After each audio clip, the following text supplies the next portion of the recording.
네, 감사합니다. 또 오늘 아침에 소개할 또 한 분이 있습니다. 바이올린을 담당하실, 미국에서는 조혜경이라고 부르는데 남편 성 따라서 한국에 오니까 이혜경이가 됐습니다. 근데 우리 조혜경이라고 불러야지 이혜경이라고 부르지. 우리 이혜경 집사님은 신비의 여인이에요. 그래서 족보를 제가 전혀 몰라요. 멜기세덱까지. 단지 서울 예고 출신이라고만 알고 있고, 남편이 그 부천 시향 상임지휘자고 두 가지만 알고 나머지 아무것도 몰라요. 그냥 소개할게요. 일어나셔서 오늘 저녁 다시 뵙겠지만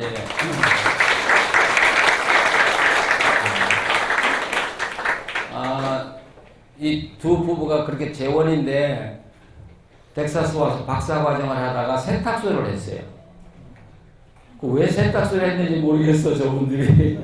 근데 대신방을 갔는데 이제 식사를 대접하면서 그 남편이 나보고 목사님 제가 뭐 하면 되겠어요? 그러더라고요.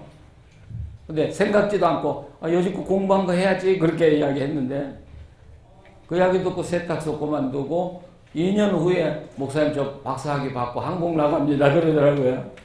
그런데 지금은 한국에서 아주 유명한 인사잖아요. 말 한마디 목사의 아까도 말한 대로 목사의 말 한마디가 그렇게 소중하더라고요. 자, 감사합니다. 이제 피아노 할 분만 한 분만 오면 됩니다. 우리 김송 교수는 고등학교는 어디 나왔는지 모르고 이화여대 나왔고 텍사스 노스 텍사스에서 음악 박사학위를 했고 그 텍사스 주립대학은 굉장히 좋은 학교입니다.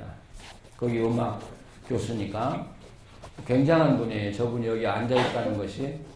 그래서 사실은 이분들을 초청한다고 하는 건 상상할 수 없어요. 돈으로는 어떻게 초청을 할 수가 없어서.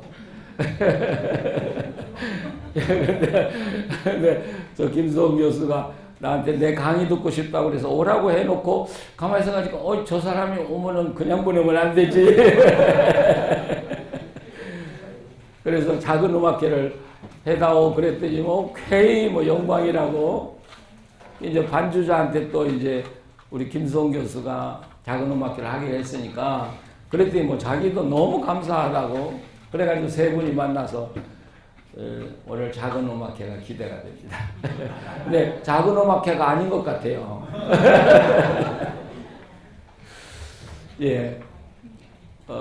내러티브는 이야기의 줄거리가 있다. 이야기의 줄거리가 있다. 특별히 창세기를 보면 다 이야기의 줄거리가 있어요. 그렇죠? 다 이야기의 줄거리. 그런데 그러니까 우리가 이 내러티브에서 항상 이야기하는 대로 이야기가 없는 데서 이야기를 만들고 이야기가 있는 데서 또 이야기를 만들어내는 것이다. 이야기에 줄거리가 있다. 그 다음에 그 이야기의 줄거리를 먼저 세워놓고 그 이야기 속에서 어느 지점에 플러스를 둘 거냐 어느 지점에 플러스를 둘 거냐에 따라서 그 이야기의 내용이 바뀌어지는 거예요. 그러니까 똑같은 본문을 가지고 설교를 하지만 어느 점에다가 내가 플러스를 둘 거냐에 따라서 설교 내용이 완전히 똑같은 본문인데 완전히 달라지는 것이죠. 그러니까 우리가 어제도 이야기했지만 창세기 1장 1절에서 2절 짧은 이야기가 없잖아요. 근데 그걸 가지고 이야기를 만들자는 것이죠. 이야기를 만들고 이야기를 전개하자는 것이죠. 근데 이렇게 짧은 본문에는 이야기가 없는데 어제도 이야기한 대로 여기에다가 상황을 집어넣으면 이야기가 되는 거라고요. 상황. 어제도 그런 이야기 우리가 많이 했습니다만은 원래 창세기의 내용은 뭐 대대로부터 그 입술과 입술을 통해서 내용이 구전되어 왔죠. 예, 전해 내려왔죠. 그것이 기록 문서가 있었는지 없었는지는 확실하지 않아요. 신명기 같은 건 확실히 있었고요. 근데 6세기경에 와서 이 내용을 편집을 했다고요. 저자가 아니에요. 근데 우리가 한 가지 여기서 알아야 될 것은 이 편집자들이 구전으로 내려오던 내용을 마음대로 고치거나 더하거나 한 적이 없다고요. 이 내용을 그대로 갖다가 편집을 한 거예요. 그래서 노아 홍수의 이야기가 두 개가 있죠. 예. 그러니까 노아 홍수 이야기를 보면 자료 두 개가 합해졌다는 걸 뭐 이건 우리가 부정할 길이 없어요. 아무리 내가 보수주의자고 해도 그건 부정할 길이 없는 거예요. 문서 자체가 이야기를 해주는 것이기 때문에. 그렇기 때문에 이것이 문서로 편집되기 전까지는 구전으로 이 성경 내용이 이스라엘의 역사를 이뤄왔다. 그러니까 그런 이야기 있잖아요. 성경이 이스라엘 민족을 만들었고 이스라엘 민족이 또 성경을 만들었다. 그런 상호작용 속에서.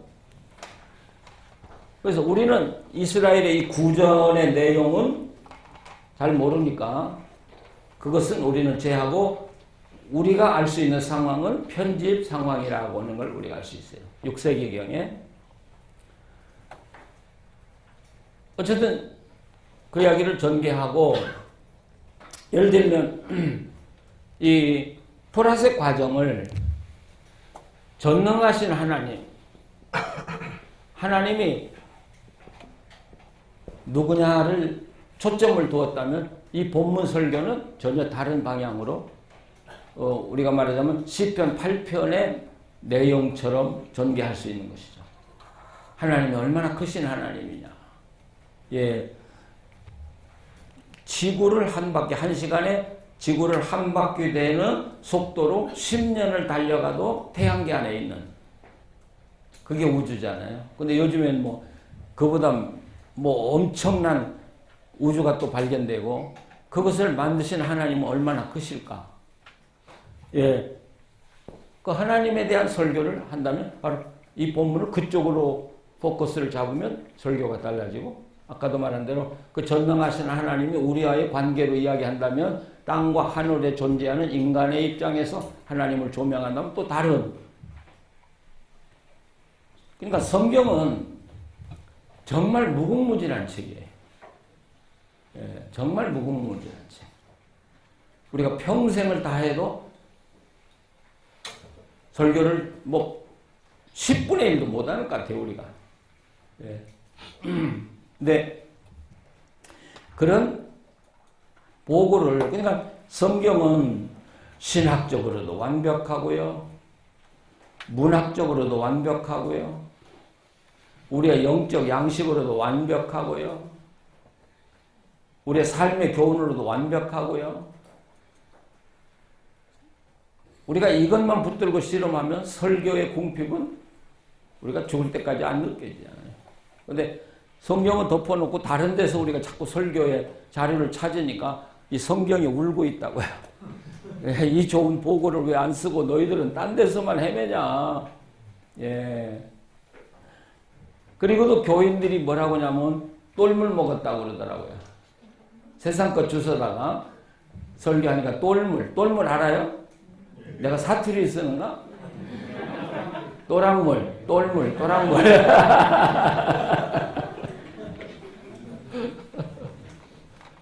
예, 교인들이 그러니까 여기저기 그냥 굴러다니는 이야기 주워다가 그걸 설교해줬다 해서 또랑물이다. 예, 교인들은 그러면서 좀 샘물 좀 먹여주십시오. 자, 오늘 이제 그 창세기 14장으로 들어가 보면요.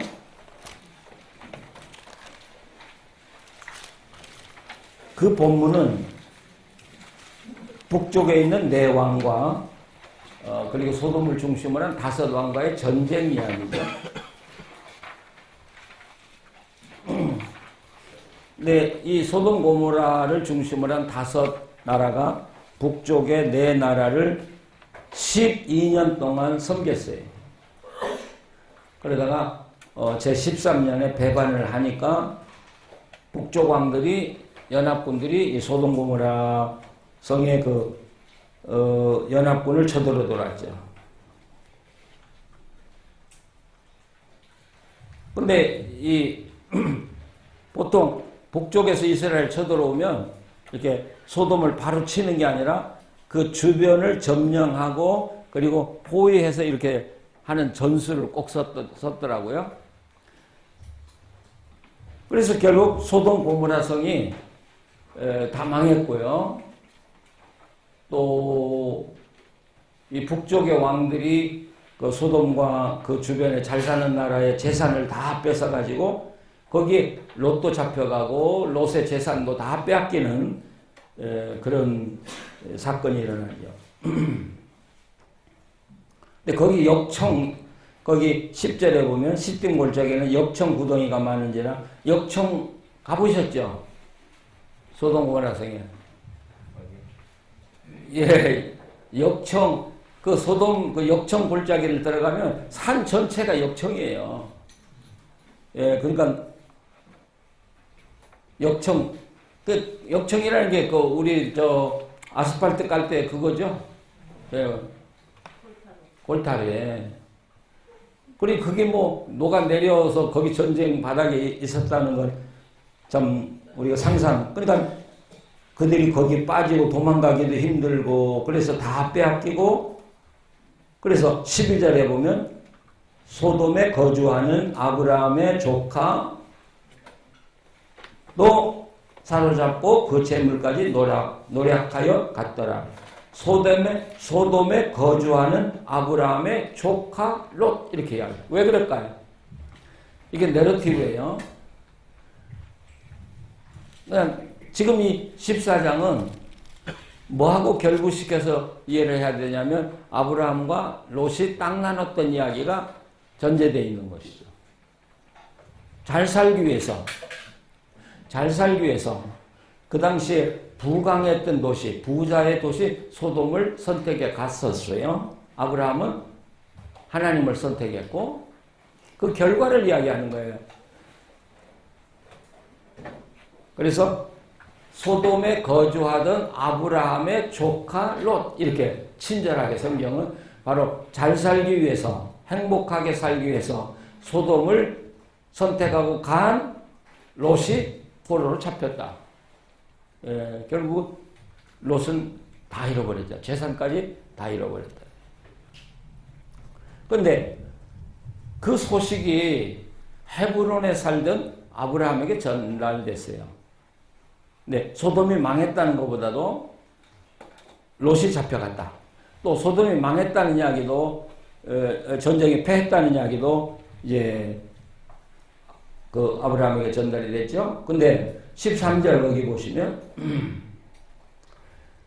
중간쯤 그 마므레 상수리 숲을 근처에 거주하였더라. 마므레는 에스골의 형제요 또 아델의 형제라. 이들은 아브라함과 동맹한 사람이더라. 헤브론에 4개의 나라가 있었어요. 에스골이라는 데 에스골이 있었고요. 그 다음에 막벨라라는 게 있어요. 막벨라. 그 다음에 헤브론. 또 하나 이렇게 있는데요. 이 헤브론을 중심으로 해서 4 왕들이 살고 있었어요. 그러니까 그때는 조그마한 부족 국가죠. 근데 이 기록은 애굽 문서에까지도 나와 있어요. 에스골, 막벨라, 헤브론. 여기 근데 한 왕이 있는데 그게 누구냐 그러면 아브라함이에요.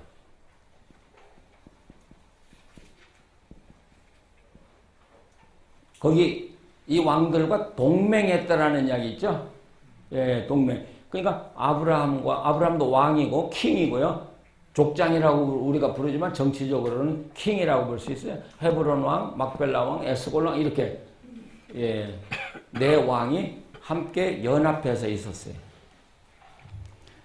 근데 이제 아브라함에게 소식이 전하니까 318명 집에서 길려온 사람을 데리고 이제 북쪽의 네 왕을 추격해 가죠. 그런데 그 동맹한 자라고는 말을 암시를 보면 이 사람들의 협력을 받아서 결국은 북쪽의 네 왕을 추격했다 이렇게 볼 수 있죠. 그러니까 318명이 전부가 아브라함의 집에 소속된 사람인지 또 이 사람들의 지원을 받은 사람인지는 잘 모르겠지만 어느 정도의 지원은 받았으리로 우리가 생각할 수 있죠. 그러니까 아브라함이 근데 여기에 자기 집에서 길리고 훈련된 자 318명이라고 했으니까 여기서 표현은 아브라함에 속한 전적인 사람들이라고 볼 수 있겠는데 이 318명 군사라고 했지만 전쟁 시에는 군사고 평화 시에는 목자들이죠. 이 사람들. 양을 치는 목자.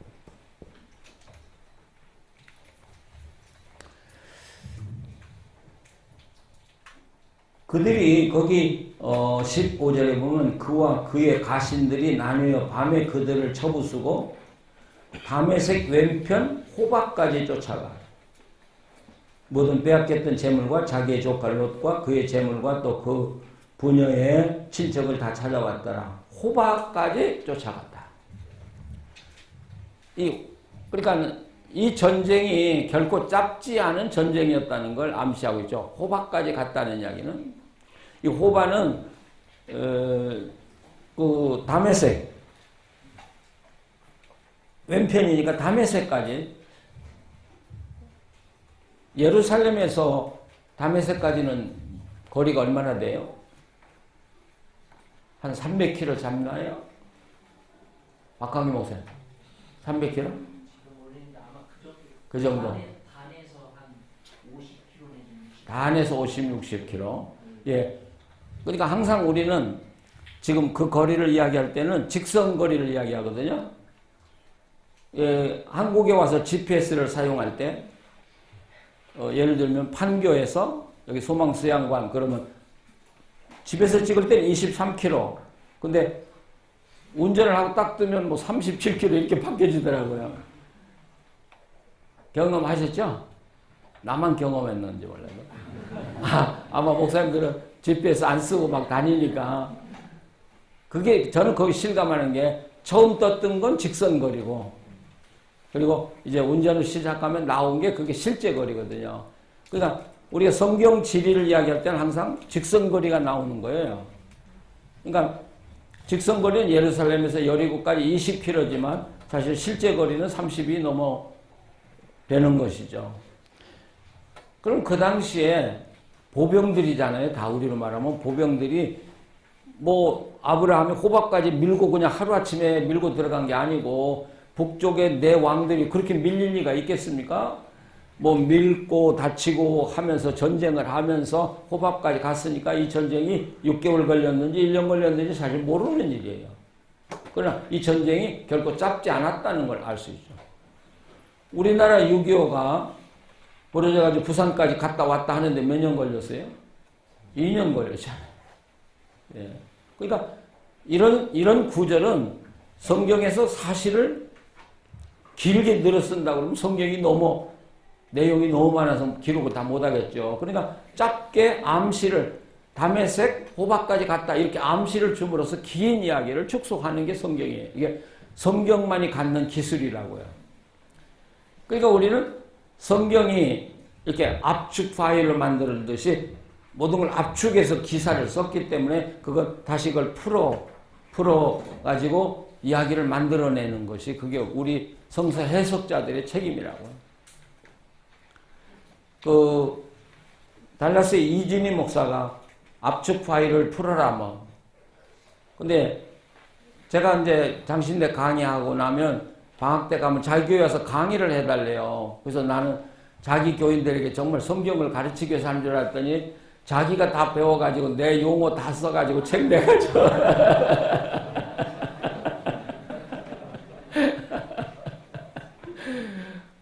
그래 내가 속았잖아요. 네, 그 이진희 목사가 한번 그러더래. 제가 가장 바라는 자기의 희망이 바로 나래요. 나를 닮아가기를 원하고 자기 아내가 이 세상에서 제일 사랑하는 사람이 하나 있대요. 그래서 누구냐 그러니까 이 목사님이래. 자기 부인 앞에서. 그래서 좀 부끄럽더라고요. 예, 압축 파일. 예, 그러니까 성경은 압축되어 있는 거예요. 그걸 풀어내는 기술이 그 내러티브 읽는 기술이죠. 그래서 요한계시록을 내러티브로 풀어내는 요한계시록 이렇게 쓴 거예요. 요한계시록. 예. 자, 그러면 요 이야기가요, 짧은 전쟁의 이야기예요. 그러니까 우리 성경엔 불과 14장 1절에서 16절까지밖에 안 돼요. 근데 이 이야기를 풀어내면 굉장히 긴 이야기가 돼요. 굉장히 긴 이야기가. 첫째로 318명이라는 이 숫자가 암시하는 게 뭐냐는 거죠. 예? 318이라는 숫자가 암시하는 게 뭐예요? 목자의 수라고 하면, 아니 지금 물론 지금 좀 다르긴 하지만 만약 목자 한 사람이 양을 50마리를 기른다고 하면 이 집 아브라함의 양 떼는 몇 마리예요? 16,000마리. 그러면 지금도 거부예요. 그러니까 318명의 목자다 그러면 아브라함은 거부가 됐다는 이야기를 암시하고 있어요. 그러면 이게 창세기 12장 3절이 이미 벌써 하나님을 만나서 하나님과 함께 산 지 14년도 안 됐는데 아브라함은 벌써 거부가 됐다는 얘기예요. 또 뭐가 됐어요? 왕이 됐어요. 킹이 됐어요. 킹이 됐어요. 아브라함의 나라가 얼마나 강대한 나라예요? 북쪽 네 왕을 쳐부실 만큼, 아니 남쪽의 5나라의 연합군이 실패한 그런 막강한 북쪽의 네 나라의 연합군을 아브라함 혼자 물리칠 수 있는 그런 힘을 가지고 있는 왕이라는, 318명 이 단어 하나가. 그러니까 하나님의 약속이 다 이루어졌고요. 또 이 본문은 어디하고 관계가 되냐? 그 롯과 땅 나누기 이야기하고 관계가 돼 있죠. 아브라함은 아무것도 선택한 거 없어요. 롯은 소돔을 선택하고 갔어요. 거긴 풀도 많고 물도 많아요. 근데 롯은 다 잃어버렸고 아브라함은 거부가 돼 있고, 예, 군주가 돼 있고 막강한 힘을 가진 왕이 돼 있고, 그런 이야기를 해주고 있는 거예요, 지금. 근데 오다가 이제 멜기세덱을 만나죠. 그래서 그 멜기세덱이 아브라함을 축복해줘요. 그리고 아브라함에게 10분의 1을, 아브라함이 멜기세덱에 10분의 1을 바치죠. 20절. 그러면서 이제 나중에 소돔 왕이 이 아브라함에게, 이건 고대에 전쟁에서 얻은 전리품은 그 승리자가 다 갖게 돼 있다고요. 그러니까 뭐 이 소돔 고모라 성의 왕이 인심을 쓴 게 아니라 그 당시의 전례대로 당신이 승리했으니까 전리품은 당신이 다 가져라, 이렇게 된 거죠. 아브라함이 전리품을 갖는 건 당연한 권리예요. 근데 아브라함은 난 갖지 않겠다. 갖지 않겠다는 이유가 뭐예요?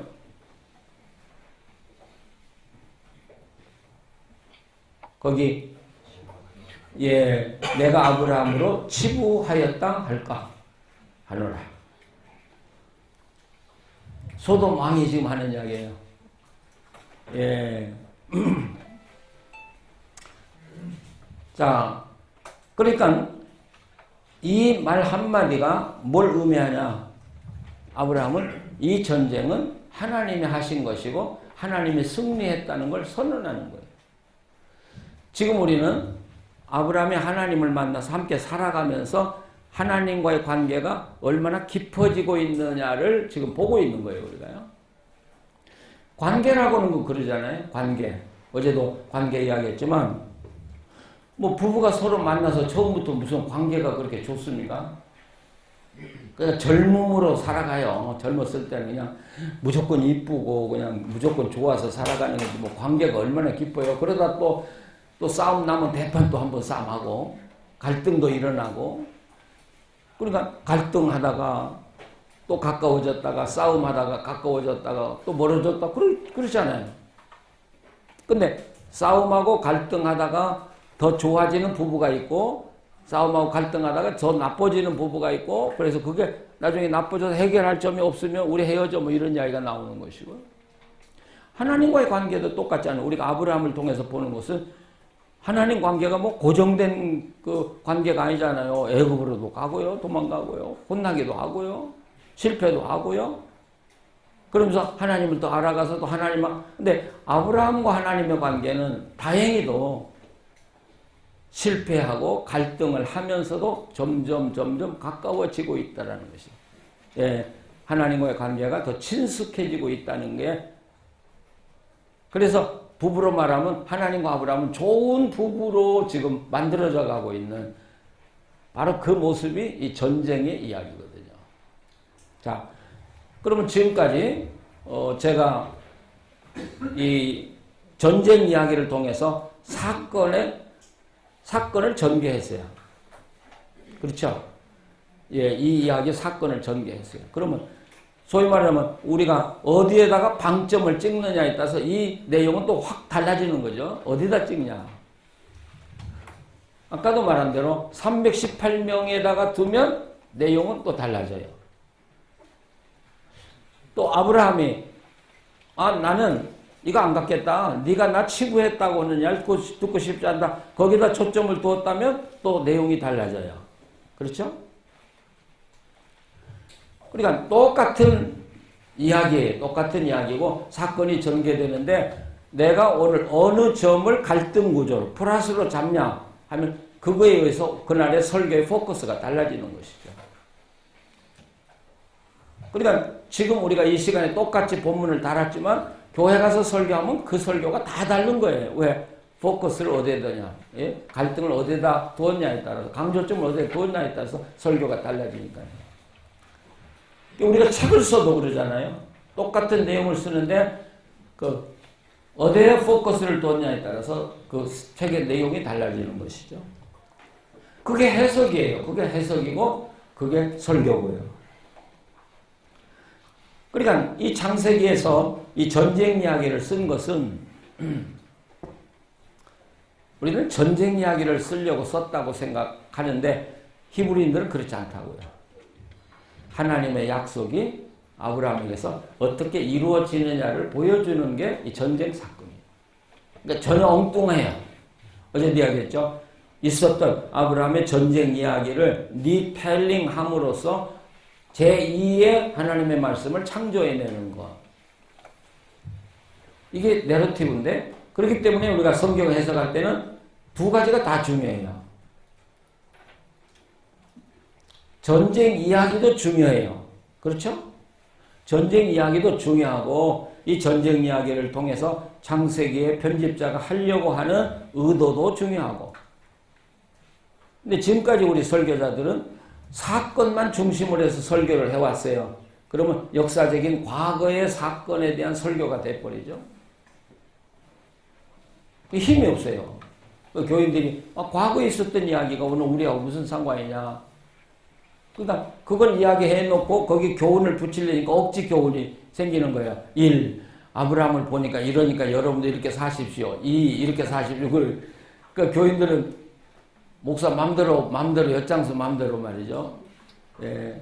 근데 또 어떤 분들은 사건의 이야기 개요는 안 하고 제2의 이야기만 또 하는 거예요. 그럼 또 재미가 없는 거예요. 이 사건의 개요가 이야기가 되지 않는 채 의미를 이야기하니까 교인들은 재미가 없는 거예요. 이 두 가지가 함께 엮어질 때 이게 이야기의 설교의 맛이 되거든요. 그게 바로 내러티브 설교거든요, 우리가. 거기에 이제 여기다 멜기세덱을 또 끼면 또 이야기가 또 달라져요. 그렇죠? 멜기세덱을 끼면 또 다른. 자, 멜기세덱을 끼면 무슨 이야기가 돼요? 아브라함의 신앙이 얼마나 성숙했냐. 또 하나님과의 관계가 얼마나 성숙했냐를 보여주게 되는 거죠. 뭘로요? 11조를 탁 떼서 바친다는 건 이건 하나님이 나에게 전적 주신 거기 때문에 하나님의 목을 하나님에게 드린다는 이야기예요.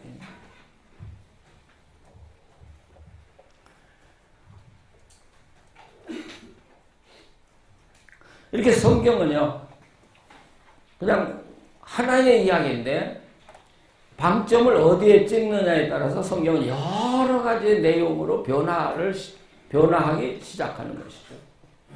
그러니까 좋은 해석자는 이 같은 성경을 얼마나 다양한 측면에서 해석이 가능하냐, 이게 좋은 해석자인데, 여기서 한 가지 우리가 조심할 것은 다양한 해석이라고 해서 자기 멋대로 막 지어내서 하는 건 안 된다는 거죠. 성경의 근거를 둔 해석에 철저하게 충실해야 된다는 것이죠. 다시 말하면 내가 그 해석을 했을 때 교인들이 그래, 맞아 해주면 내가 잘한 거예요. 근데 교인들이 고개를 흔들어, 아, 그건 아닌데 목사님, 그러면 그건 잘못한 거예요. 예. 근데 우리는 막 억지로 매겨. 교인들은 고개를 젓는데도 그러니 교인들이 얼마나 괴롭겠어요. 예. 내가 은퇴하고요, 예배 참석해 보니까 교인들 진짜 무진장 힘들겠더라고요.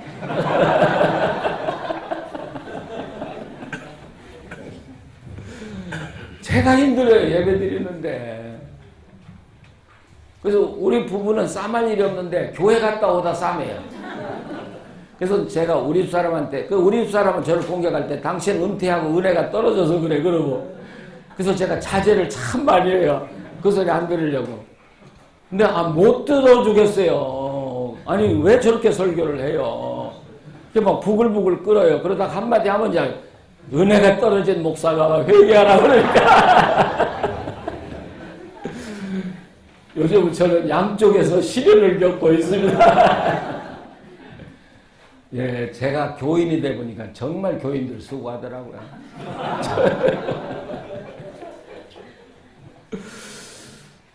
그리고 15장으로 넘어가요. 자, 아까도 얘기했어요. 아브라함과 하나님이 갈등이 계속 벌어졌어요. 갈등. 예, 그 관계가 소원해지기도 하고 가까워지기도 하고. 근데 이 전쟁의 사건을 통해서 굉장히 관계가 증진되는 거죠. 아브라함과 하나님이. 그래서 15장의 사건이 중요한 사건이 나와요.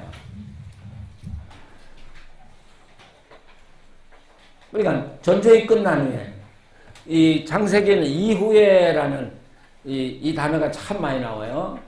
에후에 뭐 그런 거예요, 히브리어로. 그러니까 앞에 사건이 있은 후에 이게 전제가 돼요. 여러분이 이 성경을 해석할 때 이런 단어를 그냥 치우치면 안 돼요. 왜냐하면 이 이야기를 구성하는데 바로 이후에라는 단어가 갖는 의미가 굉장히 큰 거니까요. 여호와의 말씀이, 자, 어제도 이야기했어요. 하나님과 말씀은 이퀄이라고요. 근데 하나님이 우리 사람에게 접촉하고 우리를 만나는 건 뭘로 만나냐? 말씀이신 하나님으로 만나는 것이죠. 그러니까 성경일 때 하나님이 말씀했다 그렇게 읽지 마세요. 하나님이 말씀으로 아브라함을 만나는구나. 하나님이 오늘도 말씀으로 나를 만나고 계시구나. 이렇게 여러분 읽으셔야죠. 환상 중에 아브라함이 임하이르되 아브라함은 두려워하지 말라. 내 방패여 너의 지극히 큰 상도되니라. 근데 이 본문을 보면 아브라함이 뭔가 두려워하고 있다는 것이죠. 예, 뭔지는 모르겠어요. 두려워하고 있어요. 그러니까 뭐 그런 이야기 있잖아요. 소인은 큰일 앞에서 떨고 군자는 일이 다 끝난 다음에 떤다. 예. 근데 아브라함은 지금 큰 일을 치르고 나서 혼자 떨었던 것 같아요. 야, 그 일을 내가 어떻게 그 일을 치렀냐. 예. 네. 예, 저도 그 빈내리 교회 건물을 돈 한 푼 없이 시작해가지고 1년 반 만에 딱 완성이 되니까요. 막 떨리더라고요. 아니, 도대체 어떻게 이런 일이 이루어질 수 있냐. 근데 하나님이 여기 위로하는 나는 내 방패요 너의 지극히 큰 상급이다. 두 가지요. 방패다 하는 이야기를 들어보니까 확실히 이 아브라함이 두려워한 이유는 전쟁과 관계가 돼 있어요. 방패다. 내가 너 보호해 줄 테니까 앞으로 걱정 마. 그러니까 아브라함이 그런 거 걱정했는지 몰라요. 북쪽에 내 왕들이 다시 준비를 해가지고 아브라함과 결전을 하기 위해서 쳐들어올 수도 있다. 아브라함이 생각했는지 모르겠어요. 예. 그러니까 두려워하니까 하나님이 내가 네 방패야. 그렇죠? 합리적으로. 예. 그러면서 그 뒤에다가 상급이라는 말을 붙이거든. 왜 상급이라는 말을 붙였을까? 근데 상급이라는 말을 딱 들으면서 아브라함은 생각이 또 달라졌어요. 아브라함이 이르되 주 여호와여 무엇을 내게 주시려 하나이까? 상급 준다니까? 근데 아브라함은 이 말 속에 뭐가 숨겨져 있어요? 자식에 대한. 자, 2일 후에라고 이야기했어요. 2일 후에라는 건 하나님이 약속한 것을 아브라함에게 다 이루어진 후에 하나가 안 이루어졌거든요. 하나가. 그걸 지금 아브라함은 생각하고 있는데 하나님이 상급 이야기를 딱 하니까 아브라함은 아직 안 이루어진 그 하나의 사건을 끄집어내는 거예요. 네. 나에게 뭘 주시려나 하니까 자식이 없사오니 나의 상속자는 이 다메섹 사람 엘리에셀이라. 예. 그러니까 하나님 자식은 언제 줄 겁니까? 그렇게 묻지는 못하고 내 상속자는 이 다메섹 엘리에셀입니다. 또 아브라함이 또 이르시되 주께서 내게 씨를 주지 아니하셨으니 내 집에서 길린 자가 내 상속자가 되고 여기 두 번이나 강조해요. 집에서 길리운 자. 이게 다메섹 엘리에셀이거든요. 앞에 나오고 두 번 강조를. 그러니까 지금 이 두 번이나 이 문제가 아브라함의 입에서 나왔다는 이야기는 이 문제가 아브라함에게 얼마나 심각한 문제인가를 우리가 알 수 있어요. 예. 하나님이 다 이루어졌는데 이건 안 이루어주실 거야.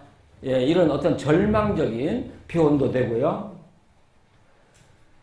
그러니까 하나님의 말씀이 그에게 임하이르되 그 사람이 내 상속자가 아니라 내 몸에서 날짜가 내 상속자가 되리라. 아브라함은 이 대답을 기다리고 있었죠. 네, 하나님이 그 이야기를 딱 해요. 그러면서 밖에 나가서 이제 하늘의 별들 보여주면서 네 자손이 이와 같으리라. 근데 자 6절에 아브라함이 여호와를 믿으니 여기 아브라함이 여호와를 믿으니 그런데 여기 여호와라고 번역했는데 야훼예요. 이게 야훼. 창세기에도 하나님의 이름 야훼로 많이 나오는데 야훼라는 하나님의 이름이 나올 때는 언약과의 관계가 있어요. 언약을 지키시는 하나님 그럴 때는 야훼 하나님이라는 말을 써요. 이 창세기의 편집자들은 야훼 하나님이 야훼 하나님을 믿으니 여호와께서 이를 의로 여기시고 자 이게 말이죠. 로마서의 주제가 되는 말씀이라는 거 우리가 다 알고 있죠.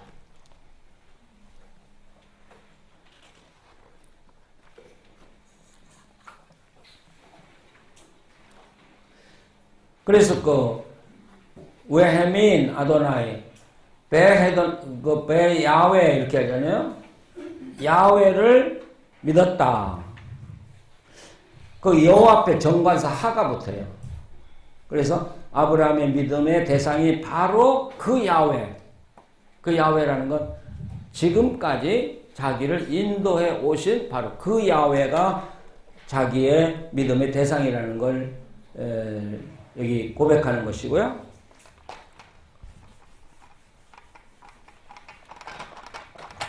그리고 이 해아멘 그러고도 해아민. 근데 이게 사역동사 히필동사 할 때 해아민 이렇게 읽는데요. 히필동사는 여러분 잘 아시듯이 아브라함이 믿었다고 하는데 아브라함이 믿은 게 아니라 이 사역동사는 하나님이 당신을 믿도록 아브라함을 지금까지 만들어 오셨다는 게 전제가 되는 거예요.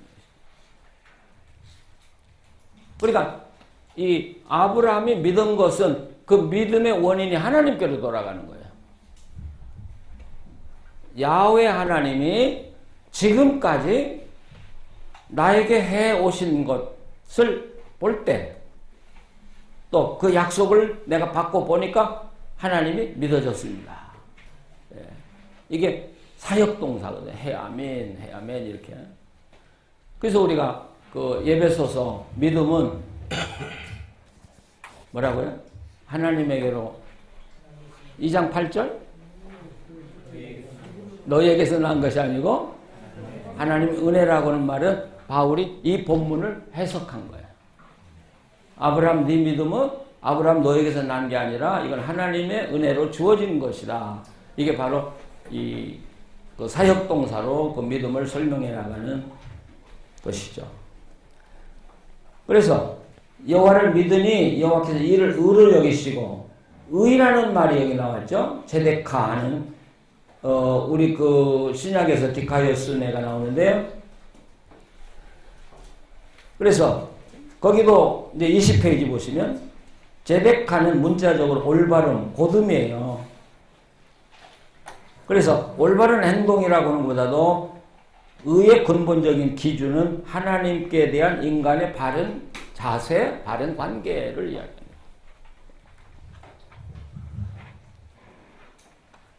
우리가 하나님의 형상을 닮았다. 우리가 만약에 창세기의 내용을 하나님의 형상을 닮았다. 그런다면 여러분 퀘션이 생겨요. 하나님은 형상이 없으셔요. 근데 어떻게 무슨 형상을 닮아요?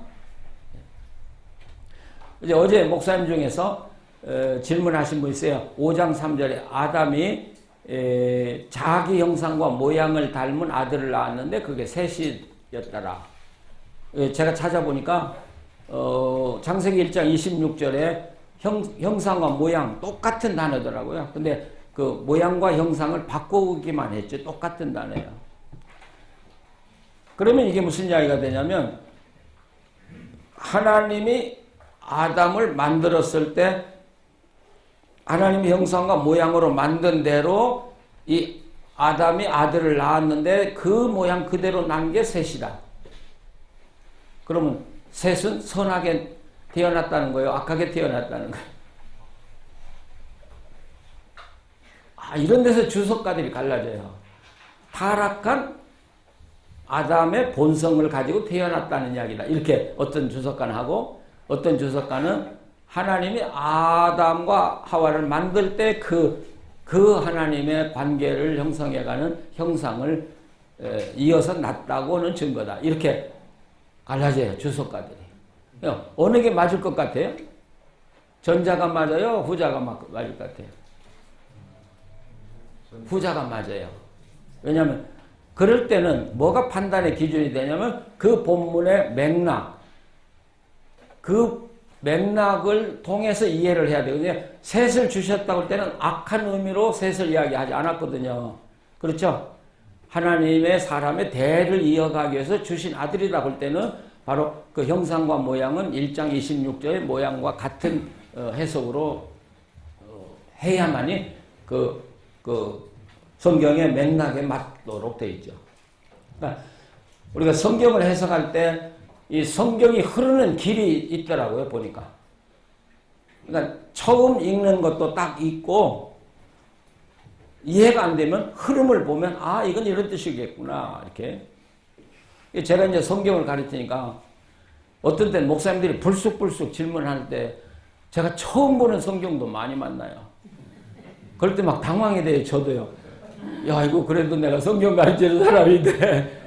그럴 땐 당황하지 말고 앞뒤를 읽어서 문장이 어떻게 흐르는가를 보면 이건 그렇게 해석만 안 된다. 이건 이런 의미다. 이렇게 그래서 제가 배웠어요. 아, 성경은 맥락을 따라서 해석하는 것이 단어 하나를 해석하는 것보다 더 중요하다 하는 것이죠.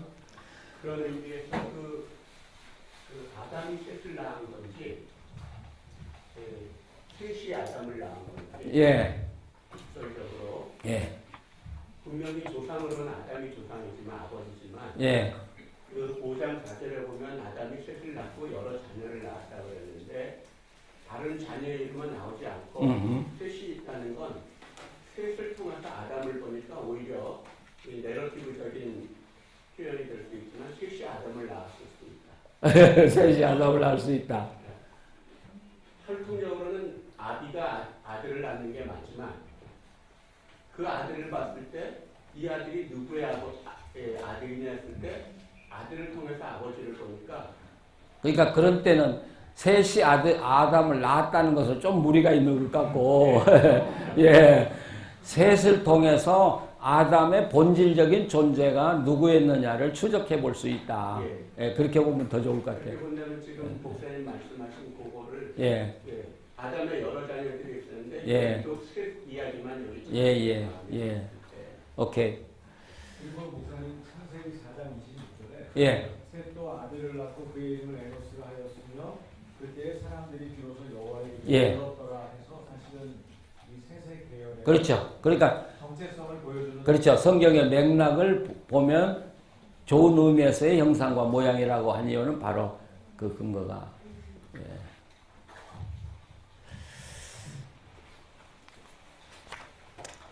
그러면 이 15장 6절은 하나님께서 왜 아브라함을 불러내셨느냐 하는 이유를 설명해 주고 있는 거라고요.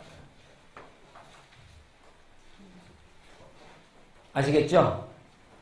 하나님이 아브라함을 불러내신 의도가 뭐냐? 그것은 체데카예요. 체데카. 의롭게 여기시기 위해서. 의롭게. 근데 의가 신학적으로 이해하지 말라고 제가 계속 이야기해요. 의는 고정된 개념이 아니라 하나님과의 관계 속에서의 삶을 이야기하는 거니까. 그러면 하나님이 아브라함을 왜 불렀어요? 예, 바로 창세기 1장 26절에 사람을 만든 이유하고 여기 15장 6절에 아브라함을 부른 이유가 똑같은 이유가 되는 것이죠.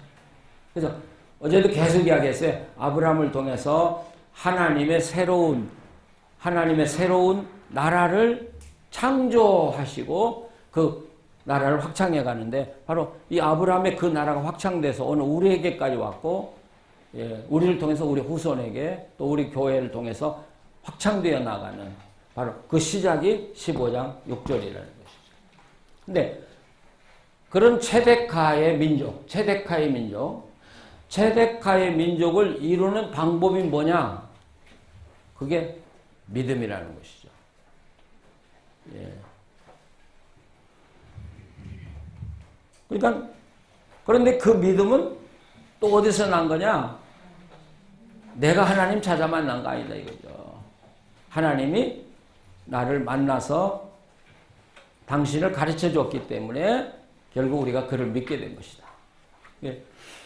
저도 이제 이렇게 제 과거를 이렇게 돌이켜보면 목사 되기 전에 어떤 때는 정말 하나님을 사모했고 어떤 때는 정신적으로 하나님 떠나서 살았고 떠나기보다는 속으로는 그 하나님 떠나고 싶은 마음도 있었어요.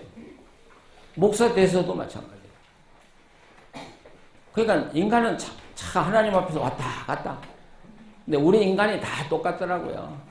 우리 인간이. 그러니까 목회하다 보니까 교인들을 너무 믿지도 말고 교인들을 너무 냉대하지도 말고 그냥 목사는 그 자리 가만히 서 계세요. 예. 사람은요. 제가 이제 빈내리 19년 목회를 해보니까 실제적으로 1년 안식년 빼고 18년 해보니까 교인들은요. 왔다 갔다 해요. 언제는 뭐 정말 목사님 그러고 어떤 때는 인사도 안 하려고 그래. 야, 그러면 낙심이 돼. 저 사람 왜 이렇게 그래? 그 좀 기다리면 또 와서 또 목사님 그래요. 그래서 깨달은 건 그분이 움직이는 대로 내가 따라 움직이면 그분을 영원히 못 만나. 아시겠죠? 예, 내가 그분이 나를 좀 싫어하는 것 같으면 그분에게 자꾸 가까이 가면 그분이 더 멀리 가고요. 예, 그러니까 목사는 그냥 그 자리에 가만히 서 있으면 되더라고요. 예, 갔어요. 인사도 잘하네. 아, 언젠가 올 거야. 그렇게 기다리고 있으면 틀림없이 와요. 예, 하나님의 자세 같아, 그게. 우리를 바라볼 때, 너 지금 나한테 지금 멀어지고 싶어서 그러지? 예, 그러고 기다리시니까 우리가 또 돌아와. 아유, 하나님 잘못했습니다. 이제는 안 멀어지겠습니다. 그러고 또 좀 있으면 또 멀어졌다가. 하나님은 그 자리에 가만히 계시는 거야. 그게 하나님의 자세고, 우리 목회자의 자세고. 자, 이렇게 되면 여러분이 창세기 15장 6절이 참 짧은 구절인데 이 구절 속에 이야기가 있죠. 그렇죠? 이야기가 들어있어요. 이야기라도 굉장히 중요한.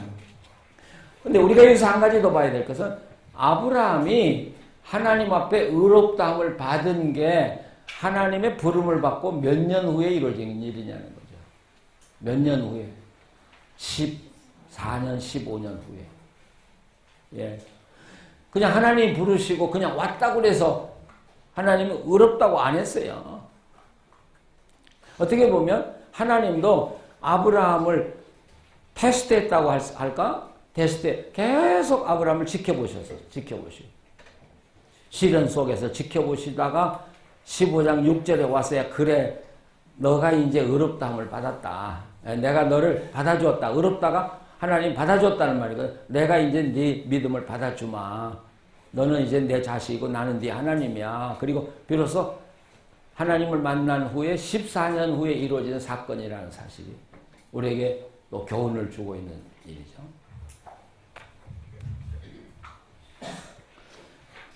그래서 어떤 면에서는 고지식하게 예수 믿는 사람보다는요. 이 말 잘해야 돼요.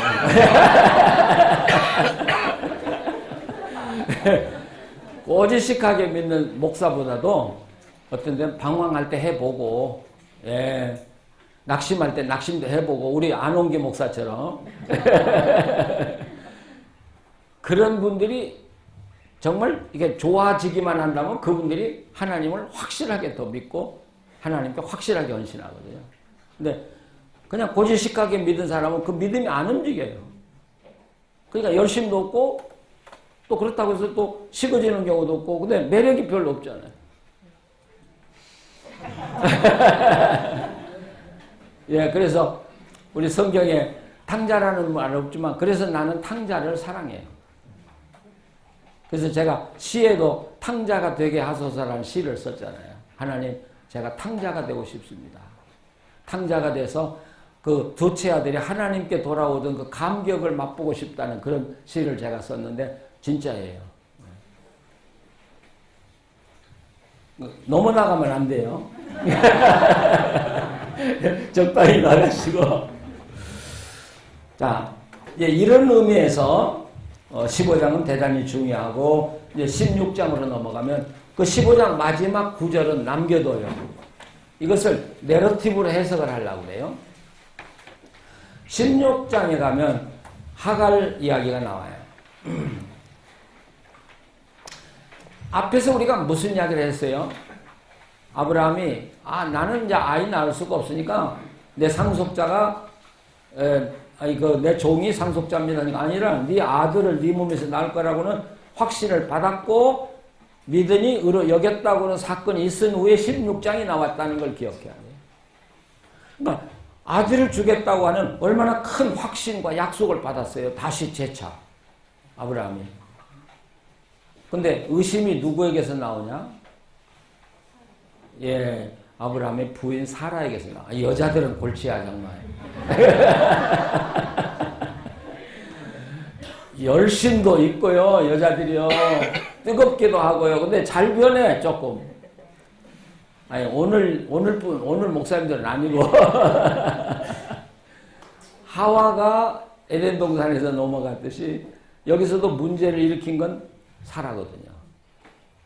그러니까 사라는 자기 몸에서 애가 나오리라는 걸 안 믿은 거예요.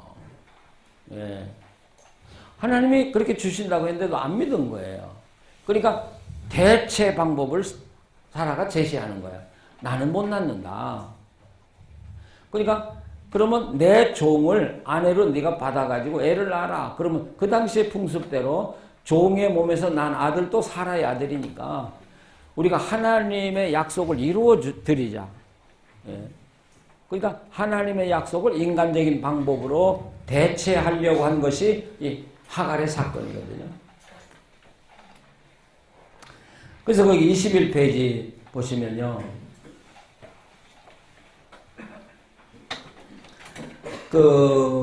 아브라함의 아내 사례는 생산치 못하였다로 시작한 생산치 못하다. 로 알레다라는 말인데 여기 로는 이건 지속적인 부정의 뜻이 있어요. 이것은 사라나 아브라함이 하나님께서 약속하신 아들이 태어나기를 기다렸지만 여전히 아들을 갖지 못한 현실에 대한 깊은 좌절감을 갖고 있음을 나타내는 표현. 이게 로라고는 단어예요. 제가 14년 그런데 그들이 가나안에 정착한 지 10년쯤 되어 보인다고 되어 있네요. 이렇게. 여기 여종이라고는 여종 하갈. 시프하라는 단어는 종이라고 하기보다는 가족에 가까운 사람이라고 이해를 하는 것이죠. 그리고 첩으로 번역된 이샤라는 것도 1차적인 의미는 여자지만 1절에서 사라의 신분을 나타내는 아내와 동일한 단어를 사용한 걸 보면 이 하갈은 단순히 종이 아니었다는 것이죠. 그리고 우리나라 성경에서 번역한 첩으로 주었다는 말은 잘못된 번역이거든요. 이렇게 보면 사라가 아브라함을 하갈에게 장가를 보냈어요. 그래서 결혼식을 해줬어요. 그리고 부부가 되게 했어요. 그럼 모든 책임은 누구한테 있어요? 네, 사라에게 있어요. 네, 사라가 쥐 남편 하갈에게 주어가지고 결혼시켜서 부부로. 그러니까 첩으로라고 하는 건 옛날 우리나라 어떤 문화적인 영향으로 첩이다 이렇게 번역을 했다고 우리가 봐야죠. 그래가지고 이제 애를 낳으니까 또 사라가 임신하니까 사라가 또 아주 깡을 또 부리잖아요. 자기가 주워놓고 자기가 주워서 애기 낳게 해놓고 임신하게 해놓고 임신하니까 또 그냥 앙탈을 부리고 남편한테. 그러니까 또 하갈을 쫓아내고 참 이 집 복잡해요. 자, 어떤 잘못이? 당연하지. 여자가 당연하지. 그러니까 알아요. 사라가 그걸 몰랐나? 알았지. 그 여자가 자기를 무시할 줄을 왜 몰라요. 그래요. 하갈도 문제가 있어요. 근데 성경 해석의 맛은 억지를 쓰는 데 있더라고요. 순수하게 하는 것보다도 억지를 써서 도리어 반격을 하는 거야, 본문을. 그래서 본문의 의미를 더 확실하게 살려내는 이런 방법. 그러니까 여러분들이 설교하는 걸 보면 너무 잔잔하게 하는 분들은 설교가 매력이 없는 거예요. 너무 잔잔한 것. 그러니까 이 내러티브는요, 프라시라는 게 바로 그거거든요. 잔잔하게 흐르는 걸 확 뒤집어가지고 교인들한테, 막 의심이 일어나게 하고 도대체 목사한테 막 항의하도록 도대체 목사님이 그렇게 설교하면 됩니까? 하고 거기까지 몰고 가야 돼, 사실은. 근데 그게 아니고, 이렇게. 그래야 하나님의 말씀이 막 역동적이고 살아있는 말씀으로 되는 건데, 그동안 우리 3대지 설교는 그래 역동적인 게 하나도 없잖아요. 그러니까 마치 자장가잖아요. 그냥 잠자라. 내가 설교해 줄 테니까 편안히 자라. 12장에서 아브라함이 바로 왕에게 사례를 바쳤다.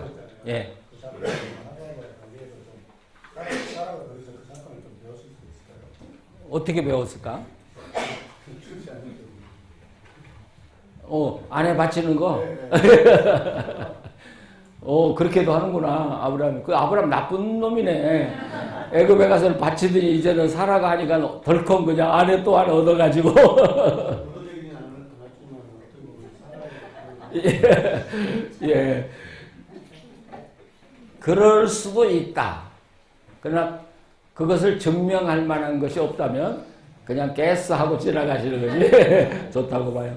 자, 그러면 하갈의 사건의 문제가 뭐예요? 핵심적인 문제가 뭐예요? 왜 문제가 돼? 예. 하나님의 약속을 믿어서 의롭다함까지 받은 사람이 또다시 그 사건을 의심했다는 사건이죠. 자, 이 사건이 하나님을 의심했다는 것으로 이해하기 위해서는 15장 6절에서부터 마지막까지의 이야기를 다시 읽어야 돼요. 그래서 제가 순서대로 안 하고 이걸 아껴둔 거예요. 내러티브로 이야기해서. 거기 15장 맨 마지막 우리가 다 알아요. 근데 아브라함에게 그 15장 8절에 보면 15장 7절이 중요하네요. 거기 보면 또 그에게 이르시되 나는 이 땅을 내게 주어 소유를 삼게 하려고 너를 갈대아인의 우르에서 이끌어낸 여호와. 여기서 내가 너를 갈대아 우르에서 이끌어냈다고 확실히 이야기해요. 그 터키에 있는 그게 모슬렘이 주장하는 아브라함의 고향이 아닌 게 확실한 것이 갈대아 우르라는 건 갈대아 사람들의 우르라는 뜻이거든요. 민족을 이야기하거든요. 그러니까 갈대아인이 사는 것은 바로 메소포타미아에 갈대아인이 살았어요. 그 갈대아인의 우르, 그게 수메르인지 신바벨론인지 모르지만, 그런데 우리가 알기는 하란에서 하나님이 아브라함을 불렀다고 보는데 왜 갈대아 우르냐? 이게 이제 구약의 신학이죠. 만약에 데라를 하나님이 갈대아 우르에서 불렀다고 합시다. 근데 하란에 와서 머물고 다시 떠나지 않았어요. 그럼 누가 실패한 게 돼요? 하나님이 실패한 게 돼요. 그렇죠? 하나님이 불렀는데 데라가 결국 하란에서 죽었으면 하나님이 실패한 게 돼요. 이럴 때 구약의 저자들은 하나님이 데라를 불렀다는 말을 지워요. 아시겠어요? 하나님이라는 말을 지워요. 이게 똑같은 게 어디 나오냐면 그 열왕기 역대기의 맨 마지막에 그 요아스 왕이 그 애굽에 바로가 이제 그 전쟁을 이렇게 해서 올 때 하나님이 나가서 싸우라고 했어요. 그런데 싸우다 죽었어요, 요시아가. 그러면 누가 실패한 거예요? 하나님이 실패해요. 그러니까 아마 역대기에서는 하나님이 보냈다는 말을 지워요. 이게 이제 그 히브리인들의 사상이에요. 그러면 하나님이 데라를 불렀다는 말을 지워버리면 그러면 우르에서 나온 건 결국 가나안 땅까지 들어간 사람은 하나밖에 없잖아요. 그렇죠? 아브라함이죠. 그러니까 이건 하나님이 갈대아 우르에서 아브라함을 부른 게 돼요. 예. 이해가 되시죠? 예, 이게 구약적인 사고예요. 그러니까 여기서 내가 너를 갈대아 우르에서 불렀다. 예, 이렇게 말씀하신. 그러니까 또 이 아브라함은 참 이상한 사람이야. 거기 8절에 그가 이르되 주 여호와여 내가 이 땅을 소유로 받을 것을 무엇으로 알리이까? 아니 믿고 의롭다함을 받은 사람이 또 이 땅을 어떻게 무엇으로 알 것입니까? 그러니까 하나님이 정식 아브라함과 계약을 체결해요. 그 짐승을 잡죠. 3년 된 암소와 3년 된 암염소와 3년 된 순양과 비둘기와 집비둘기 새끼를 아니 계약할 때 짐승 한 마리면 되는데 여기는 짐승도 여러 마리 갖다 놨어요. 짐승 옛날 고대 짐승으로 계약한 거 다 아시죠? 짐승을 다 쪼개놓고 계약자, 피계약자가 글로 지나감으로써 계약을 하는 것이죠. 그러니까 지금 근데 하나님은 여기 짐승 많이 쪼개놨네. 그래서 10절에 아브라함이 그 모든 걸 가져다 그 중간을 쪼개고 쪼갠 걸 마주 대하여 놓고 그 새는 쪼개지 아니하였으며 예. 그리고 12절에 가보면 해질 때 여호와 아브라함에게 깊이 임하고 큰 흑암과 두려움이 그에게 임하였더니 여호와께서 아브라함이 이르시되 너는 반드시 알라 내가 내 자손이 이방에서 객이 되어 그들을 섬기게 그들을 400년 동안 내 자손을 괴롭게 하리라. 그리고 이제 넘어가 보시면 17절 해가 져서 어두울 때 연기 나는 화로가 보이며 타는 햇불이 쪼갠 고기 사이로 지나가더라. 그날이 여호와께서 아브라함과 더불어 언약을 세워 이르시되 내가 이 땅을 애굽 강에서부터 큰 유브라덴까지 내 자손에게 주리라. 이 내용이요 짐승을 쪼개놨어요. 그리고 하나님이 하신 게 뭐냐? 아브라함을 잠재우셨다. 그리고 네 자손이 뭐 400년 동안 뭐 객살이 하고 한다는 건 이게 잠든 상태에서 하나님이 주신 말씀이고 아브라함을 잠재워 놓고 그 쪼갠 짐승 사이로 지나가신 분은 오직 하나님이 지나가시고 아브라함은 안 지나갔다는 거죠. 왜 그랬을까요? 계약은 두 사람이 다 지나가야잖아요. 그러니까 하나님도 지나가고 아브라함도 지나가는데 아브라함은 잠재워 놓고 하나님만 지나가셨거든요. 왜 그래요? 보세요. 만약 그때 아브라함도 쪼갠 짐승 사이로 지나갔으면 16장에서 아브라함은 죽어야 돼요. 계약을 어겼거든. 예, 죽어야 돼, 아브라함은. 그러니까 하나님은 우리 약점 다 알아. 이놈 넘어질 것도 다 알아. 깊은 잠을 들게 한 이유가 무엇이 될 수도 있나요? 어떤 거요? 쪼개 고기 사이로 지나가지 않게 하기 위해서도 잠을 들게 하시고 아브라함이 자기 의지로 약속이니까 지나갈 수도 있고 그건 지나가야지. 반드시, 계약은 반드시 지나가야지. 그러니까 그럴까봐 또 그렇죠. 그러니까 하나님은 아브라함을 잠들게 해서 못 지나가게 하신 거야. 지나갔으면 16장에서 죽는다니까, 아브라함은. 그 하나님의 배려. 그러면서 여러분 보세요. 하나님은 지나가시잖아요. 그러니까 너는 약속을 못 지킬지라도 나는 내 생명을 걸고 약속을 지키겠다는 게 하나님이 그 짐승 사이로 지나간 것이죠. 그러니까 하나님은 변치 않으셔. 우리는 변해도. 이게 아브라함이 계속 하나님을 경험해가는 과정이죠. 그런 과정을 다 밟고도 하가를 얻었다는 게 이게 아브라함이 정신 나간 사람이지. 사라는 아브라함이 정신 나간 사람이지. 우리도 정신 나간 놈들이고. 나이 든 게 좋은 게 하나 있더라고요. 막 그 놈자 붙여도 괜찮고. 하나님이 얼마나 화가 났는지 그게 바로 16장 16절과 17장 1절에서 나타나요. 하갈이 아브라함이 이스마엘을 낳을 때 아브라함이 86세였더라. 그리고 17장 1절에 아브라함이 99세 때 여호와께서 아브라함에 나타나셨다. 그러니까 몇 년 동안 하나님을 못 만나요, 아브라함이? 13년 동안. 이걸 하나님의 침묵이라고 이야기해요. 하나님의 침묵. 아브라함의 침묵은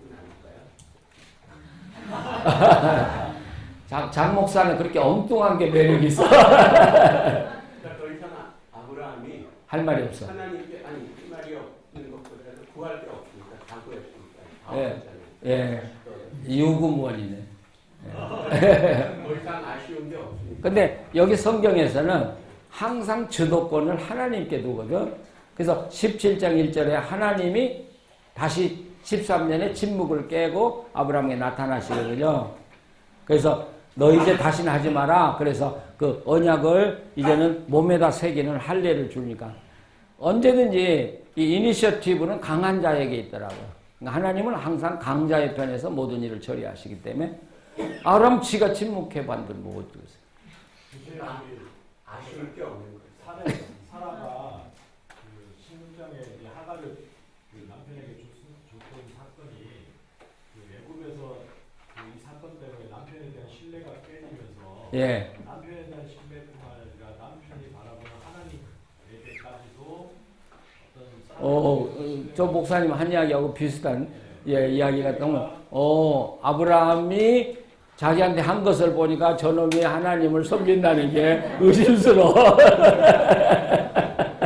신뢰감이 깨지는 그런 모습. 예. 그런데요, 우리 사람은 과거가 지워지지 않아요. 그리고 그 과거의 트라우마는 평생 가거든요. 그러니까 그게 없었다고 부정하기는 어렵다고 우리가 볼 수 있겠죠. 어쨌든 이 하갈의 문제가 얼마나 심각한 문제였느냐 하는 것이 15장 후반절에 나온 사건이 전제가 되어 있고 13년에 침묵을 하나님이 하셨다는 것이 얼마나 하나님이 분노했느냐 하는 것을 우리가 이야기할 수 있죠. 그러니까 우리 인간관계도 아무 관계가 없는 사람에게 1년 침묵한 거 아무 괜찮아요. 그러나 정말 친절한 친근한 사람, 뭐 연애하는 사람이 연애하고 교제하는 사람이 한 달만 편지가 안 와도 미치는데 뭐. 근데 13년이나 침묵을 지켰는데도 아무렇지도 않다는 게 말도 안 되는 이야기죠.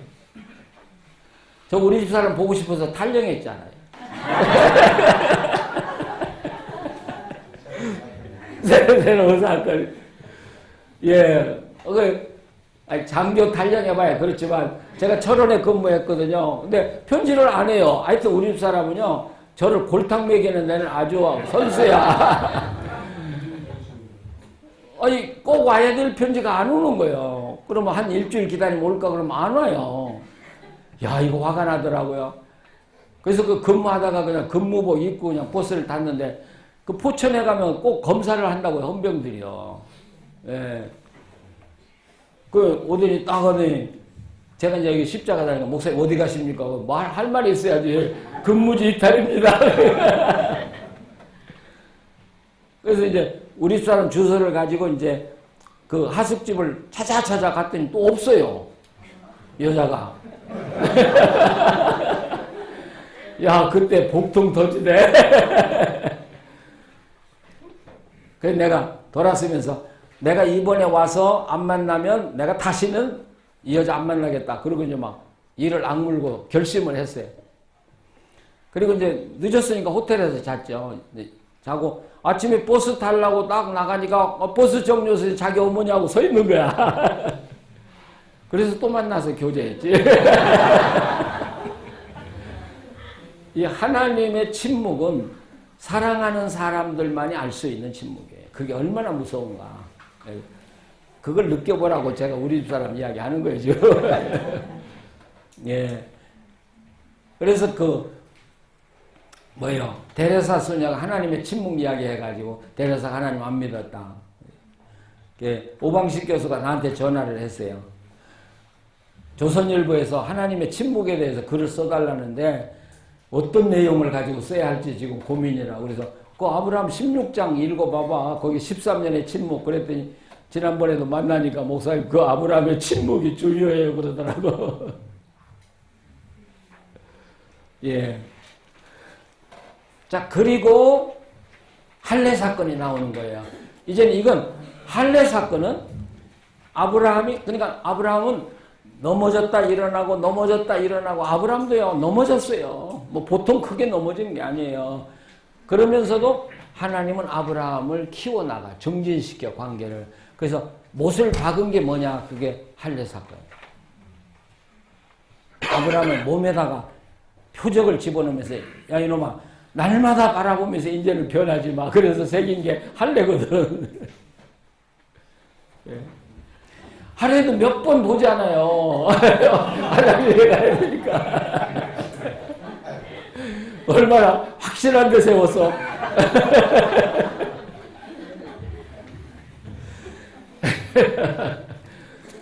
네, 그러니까 할례도 그냥 신학적으로 그렇게 이해하면 그게 아무 의미가 없어요, 오늘 우리에게. 예, 근데 사실관계로 설명을 하면은 그게 얼마나 확실한 방법이냐는 거죠. 하나님이 아브라함에게 하나님 약속을 주입시키기에는 그보다 더 좋은 방법이 없잖아요. 그리고 18장에 넘어가요. 그런데요, 자, 이제부터 아브라함의 이야기는 전혀 다른 차원으로 넘어가요. 16장에까지 아브라함이 넘어지고, 그리고 아브라함이 새로워진 다음에 18장에서부터 마지막까지는 아브라함이 하나님과의 관계에서 전혀 새로운 국면에 들어가는 것이죠. 어떤 국면이에요? 하나님이 직접 아브라함을 찾아오시는 것이죠. 그러니까 지금까지는 말씀으로 만났어요. 근데 이제는 직접 하나님이 아브라함을 찾아오셔요. 근데 거기에 제가 18장에 대해서 써놨죠. 그걸 한번 보시면 달려나가 영접했다. 예, 또 거기 22페이지 몸을 땅에 굽혀 예, 이 히피를 씀으로써 외부 간섭 없이 자의적으로 엎드렸다는 그런 표현. 야곱이 에서를 만날 때 했던 요셉이 아버지를 맞이할 때 했던 그런. 그리고 3번 주의 종 내 주여 내가 주께 은혜를 입어 싸우면 주께라는 이 단수를 사용하죠. 예, 이것은 여호와를 해석한다. 삼일체라고 하기보다는 예, 이렇게. 그리고 고운 가루 새 수화를 가져다가 이 수화는 약 2갤런 그러니까 8리터의 밀가루로 그 빵을 구웠다면 이건 상당한 빵이라는 것이죠. 그 세 사람과 아브라함 식구가 먹기에는 너무 많은 양. 그러면서 송아지를 잡았다. 다시 말하면 3명을 위해서 황소 한 마리를 잡았어요. 이건 왕족을 대접하는 자세다. 우리 목사님들 신방 갔다고 교인들이 황소 잡아요? 이게 있을 수 없는 일이야. 그러니까 이것도 변칙이야.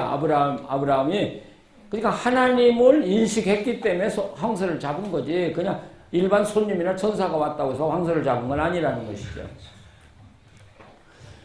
그리고 거기 그 6a에 보면 아브라함이 급히 갔다. 또 7a에 보면 아브라함이 달려갔다. 이거 교차 대구법인데 이것은 아브라함이 급히 갔고 급히 달려갔다고 하는 것은 모든 일을 지금 급히 막 제정신이 아닌 상태에서 이 음식을 준비하고 바쁘게 움직이고 있는 상태를 이야기하고 있는 거죠.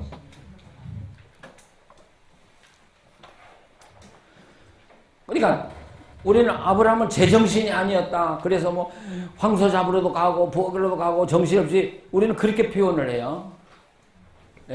우리는 서술적으로. 근데 히브리 문학은 성서는 그렇게 하는 급히 달려갔다 이렇게 함으로써 정말 얼마나 이 아브라함이 급하게 정신없이 이 세 사람을 대접하기 위해서 준비했느냐를 우리에게 보여주는 것이죠.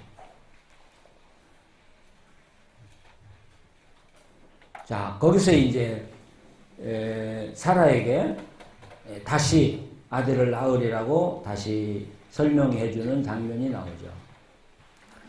여기에서 그 여호와께서 능치 못할 일이 있겠느냐 하는 이야기가 바로 누가복음 마리아에게 나가는 말씀이 되는 것입니다. 그래서 거기에 이건 그 브로그만의 이야기가 하나님의 계획은 저항적인 웃음과 두려움 앞에서도 이루어진다. 예. 참 하나님을 경험해 보면 내가 그 약속을 받을 만한 자격이 하나도 없는 거예요. 내가 잘못을 저지르고 이런 경우에는 하나님이 나를 절대로 안 돌볼 거야. 그런데 하나님이 약속을 이루어주셔요. 그럴 때 우리가 놀라는 거예요. 예. 아니 난 이런 병지라면 하나님은 절대로 나를 용서 안 할 거야. 그런데 하나님은 더 큰 축복을 주시는 거예요. 예. 이게 하나님이더라고요. 그래서 하나님은 우리 머리에 숯불을 놓아주시는 하나님. 그러니까 우리를 책망해서 바르게 살도록 만드시는 분이 아니고 잘못하면 더 축복을 주셔가지고 그 사랑에 감동을 받게 해서 주의 자녀가 되게 하는. 매 맞고 한 사람은요 절대로 그 때린 사람에게 충성 안 해요. 그냥 강압적인 힘에 복종할 수는 있죠. 근데 사랑의 강요를 받은 사람은요 그 사람 배반할 수 없어요. 우리가요. 그래서 하나님은 언제나 사랑을 통해서 우리에게 더 많은 은혜와 축복을 주면서 우리를 하나님의 더 깊은 관계로 이끌어 주시고 우리가 좋은 주의 일꾼들로 사람으로 살게 하시는 하나님의 모습. 예, 이게 지금 이 아브라함의 모습에서 자 이제 좀 쉬고 이제 하시는데 여기서 이제 소돔으로 넘어가는 과정에 아브라함과 하나님이 이제 대화하는 이걸 아브라함의 기도라고 하고 싶은데 이 기도의 장면이 아브라함의 새 차원을 또 우리에게 이야기해 주는 굉장한 사건이에요. 그걸 이제 다시 보도록 하시고 쉬시도록 하십시오.